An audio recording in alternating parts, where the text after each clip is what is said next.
This program, in the Lannan Literary Video Series, and the reading you are about to see were produced by the Lannan Foundation. The Foundation's literary program is dedicated to supporting outstanding contemporary literature and presenting exceptional writers to a wider audience.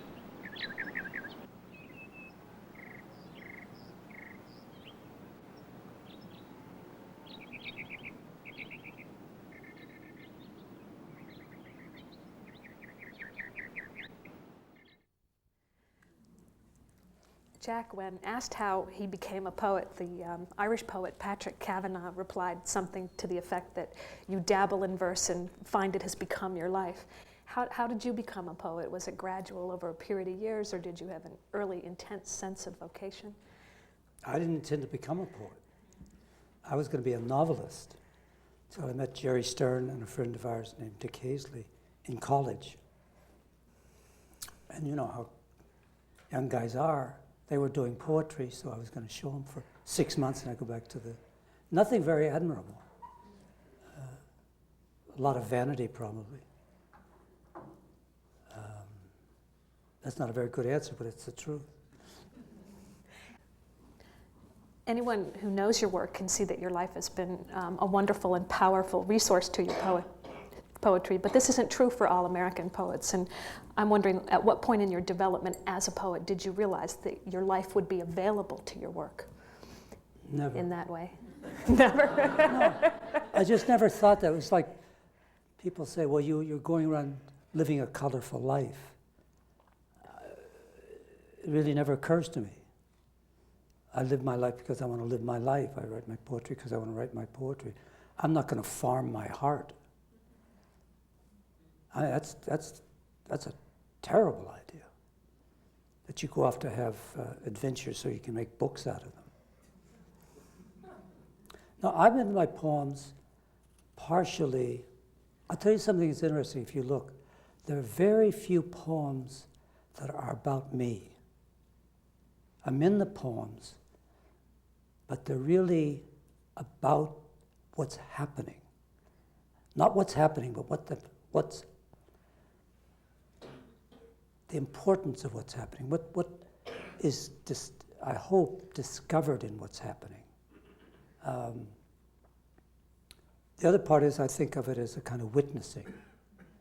It's like saying, I know this is true because I was there. I know there is such a thing as true romantic love because I have been true. It's not a theoretical discussion. And it's true of almost all the rest of the poetry. I'm interested in really making poems out of something I think I know that's important. Or I'm able to capture some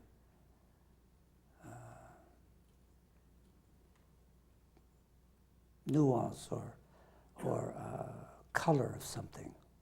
Like all the, as I said when I was reading, the textures of different kinds of love. It's so different between just saying, I love you, I'm sad, my girl has left me and it's raining outside. I don't see any point to that. It's all right if you want to write it, particularly if you're in high school. But I really think poetry is urgently important.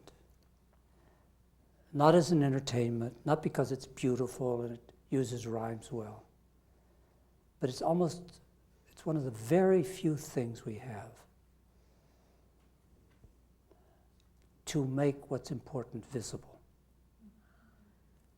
Who were your heroes among the older poets, American poets, specifically? Well, just nothing very interesting. Well, interesting, you know, besides William Carlos Williams and Ezra Pound and Stevens and Eliot, there were people like Robinson Jeffers.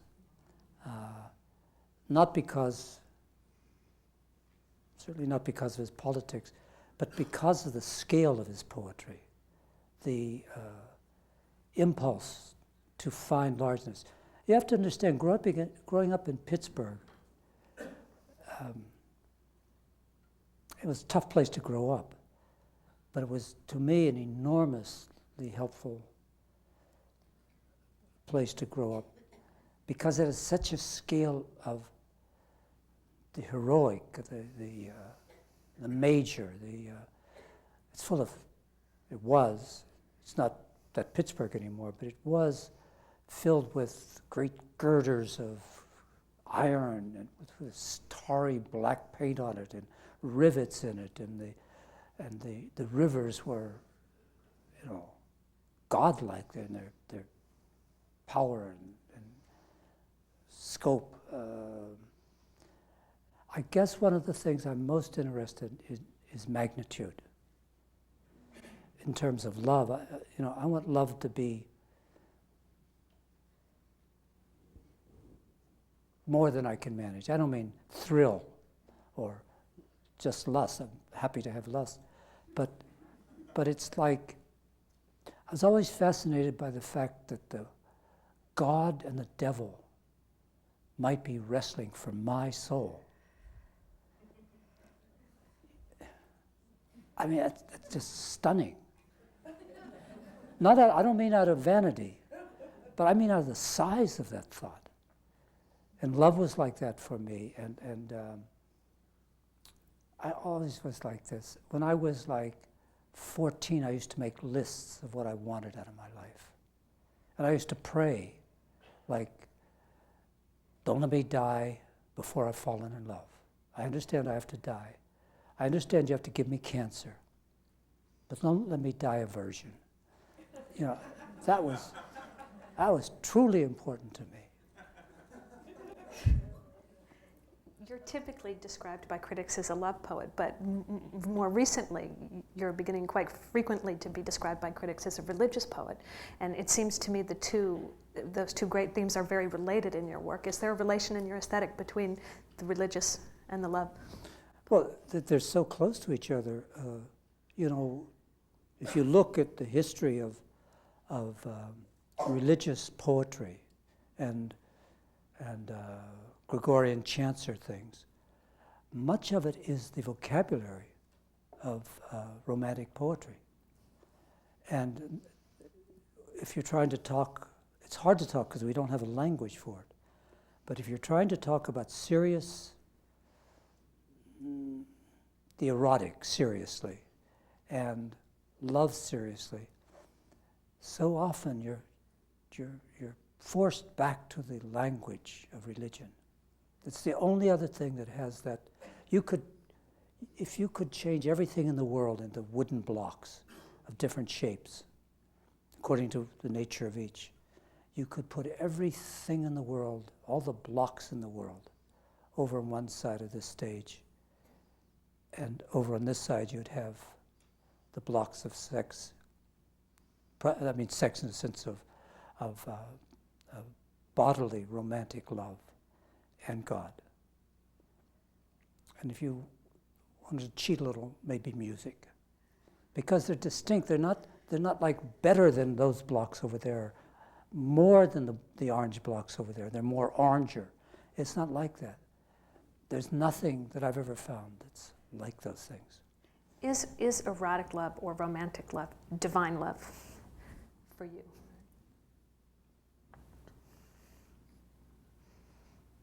No. Because the great mystery of religion is that God is not bodily. I meant to read a poem about our function for God. The trouble God has, in my opinion, is he can't tell whether the stew needs more salt. I'm serious. It's impossible for him to know. He's not corporeal. I think there's a good chance that after he created us, he couldn't figure out what he's done because he can't hear the soul through the flesh. So he sent down Christ to enter the flesh and send back information. But the minute Christ was inside flesh, he couldn't hear Christ either. And that's why there's some very strange things in the Bible. No, I don't think they're the same. They're utterly different. If you don't have bodily presence, I don't think you can have romantic love. You can have love, you can have affection, You can have mother love, you can have tenderness, you can have lust, but you can't have romantic love without a body. And you can't have romantic love without a heart. I don't care how graceful you are. Were there older living poets whom you visited or studied with as a young writer? This is no disrespect to anybody, but coming from Pittsburgh, there were no mentors. There was nothing that you could measure yourself against. We were just lost in like the dark ages. We didn't have good teachers. We didn't know people that read books. No, we were sui generis. We were like coming out of nothing. In my house, the only book my mother ever read that I know of was The Care and Feeding of Rabbits.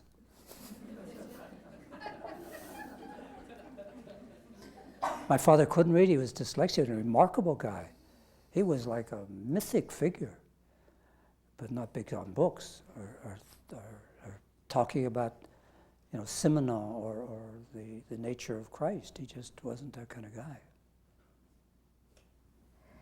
But you knew Pound during his later years. Only briefly and only toward the end, well, just a little. There are so few witnesses to Pound's later years, which were both pretty difficult and pretty solitary. And there's a kind of outward perception of those years of Pound as an ironic paradox of modernist hero and political outcast. And there's also this sort of persistent folk legend that he was a silent and mysterious man who could sit for hours without saying a word, without speaking to the people in the room. And since you were one of the few people who knew Pound during that part of his life, was he a mysterious man? No, he was mysterious. His brain didn't work well. No, I mean, for instance, I asked him, I'm a little nutty. Here's this guy that spent, Ezra Pound, one of my heroes, major heroes. In the first place, I should say to you, I'm not interested in his sins. I plead him guilty. There's no question about his anti-Semitism. There's no question about the fact that he was a ridiculous economist, that he was not a good historian, that the broadcasts he made for Italy shouldn't have been made. I don't understand why we'd spend, when I go to conventions, like they had a commemoration for Pound, everybody wanted to talk about those things but nobody was talking about the poetry. And why spend all that time on a person who's a lousy economist when you could be talking about one of the great geniuses in poetry of America? I don't understand that. So all that stuff, I think he was probably a good man. He did awful things and misunderstanding. But let me tell you about the little I had contact with him. I'll tell you a story, too. It was strange. He was just entering his silence. For instance, I would ask him a question, and he wouldn't answer for sometimes as long. I think one time I timed it as 23 minutes. And a kid from Pittsburgh in front of Ezra Pound, what do? You can't nudge him or kind of repeat the question. You just wait, and it seems forever. At the end of the time, he would answer the question with perfect recall and lucidity in his answers. He even quoted at times some the three early cantos that were suppressed. He discarded them and then used parts of them. He quoted from those, and they haven't been, at that time, I don't think they had been reprinted since 1917. That's 50 years of memory. But the thing about his mind, I asked him, and it really was kind of, probably shouldn't have done, but I cared. It mattered to me. I'd spent 2 years going around looking at the manuscripts, not to write an essay or give a lecture. I wanted to figure out how the cantos worked and what he was doing. It's the closest thing we have to an epic in America. They really matter. And I asked him, well, I know that you're within probably 3 cantos of finishing it, of the 124 he was thinking of doing. If you do finish it, would you be interested in revising them? This is 60 years this guy's been working on these poems.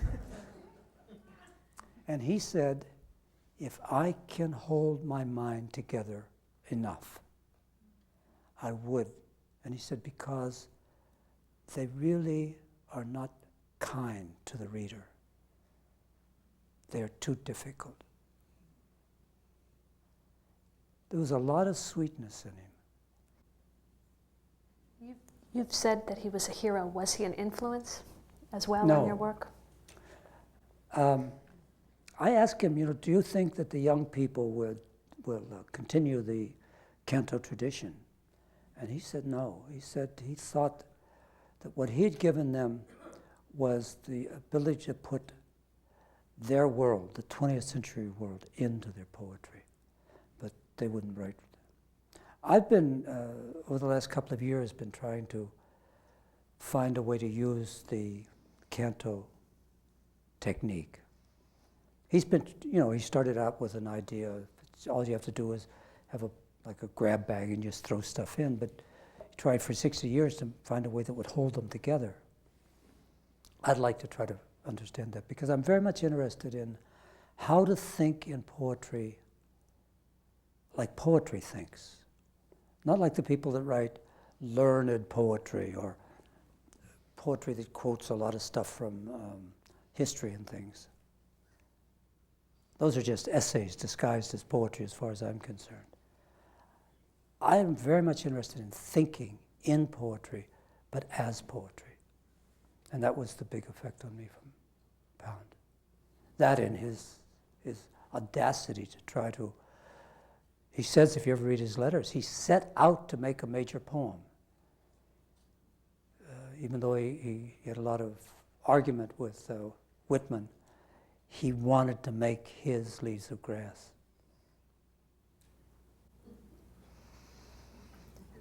There was a 20-year gap between your first book, Views of Jeopardy, in 1962, and your next book, Monolithos, in 1982. And several of the poems in Monolithos, and I'm thinking here of Not Part of Literature, and one of the poems you read tonight, That Tenor of Which the Nightbirds Are a Vehicle, for instance, suggest to me that you were repositioning yourself as a poet, or that you might have been redirecting your sense of poetry during those years. What was happening? I was falling in love. I mean, that sounds silly, but that's what I did with 17 years of my life. A person named Janna, a person named Linda, and a person named Michiko. And when I come back and see what most people did with their life, the ones that are immortal now, they own a lot of things, they have a lot of prestige, and they deserve it. They work sometimes like dogs to get to where they are. They were there for years in New York. They were there for years in the academy. They went to the dinners, That's a tough life, particularly if you have a mortgage and children and stuff, and you have to earn money. I don't want to sneer at that. It's hard. It's not a place that great poetry is going to come from, as far as I'm concerned. It's all right if you want to write postmodern, theoretical, experimental, conceptual poetry.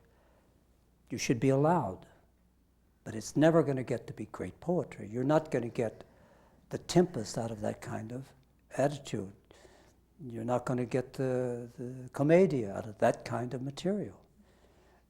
You're not going to get, anyhow. I'm not attacking anybody. Right.